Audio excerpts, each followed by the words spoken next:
Apabila saya mengetahui tentang visi dan misi home, so hati saya terus terpaut lah sebenarnya. Saya mempunyai matlamat yang sama dengan home, iaitu kita sambil mengajar, kita sambil belajar. Dan saya anggap tu semua sebagai kita punya saham ke akhirat dan nanti, insyaAllah. Home awesome. Kalau saya diberi satu perkataan untuk describe home, saya akan pilih meaningful. Pada saya, home ni adalah satu yang memberi makna pada saya. Dan saya ucap terima kasih banyak-banyak kepada home sendiri kerana memberikan kepercayaan pada saya untuk membuka home di Cawangan Southeast City.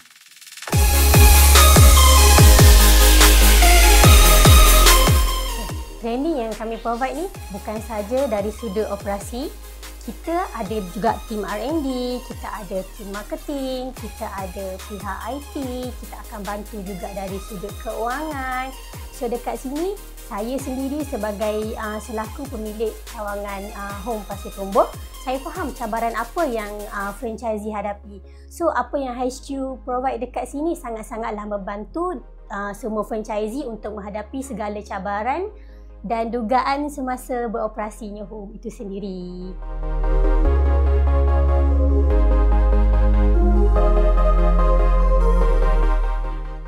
Jadi latihan yang kami sediakan di home ni, dia tak sama yang macam dekat luar lah. Okay? Sebab program yang kita buat ni memang dibangunkan oleh mereka yang berpengalaman. Saya lagi dalam industri pendidikan ni lah. Jadi antara kemahiran utama yang kita bawa untuk franchisee kita ialah contoh macam teknik-teknik pengajaran, teknik komunikasi dengan parent, dan kita ajar juga macam mana teknik operasi harian lah. So supaya apa? Supaya segala pengajaran ni dia boleh apply terus lah. Dia kalau kat luar tu dia mungkin ajar teori sahaja, tapi kalau kami di home ni dia boleh apply terus.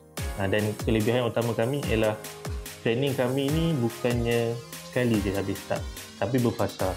Okay, ada fasa 1, fasa 2 dan seterusnya. Supaya apa? Supaya franchisee keep updated dan bisnes kami ni memang berterusan lah. Dia bukan